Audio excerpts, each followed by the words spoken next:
মূল্যস্ফীতির নিম্নমুখী প্রবণতার পাশাপাশি ব্যাংকগুলোতে আছে অতিরিক্ত তারল্যের চাপ, ফলে ধারাবাহিকভাবেই কমছে সুদের হার।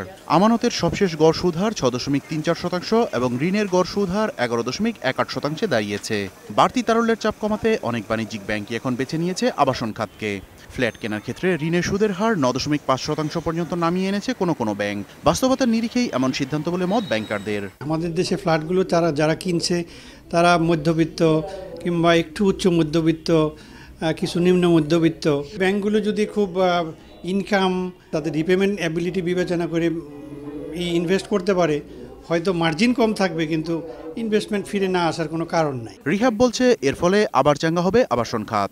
10 থেকে 15% লোকের এখানে বাড়ি আছে, বাকি লোকের বাড়ি নাই কিন্তু ঢাকা শহরে। একটা কাস্টমার তার ফ্যাসিলিটেট করতেছে একটা প্রোডাক্ট কেনার ব্যাপারে, মার্কেট ইকোনমিকে একটু চাঙ্গা করবে।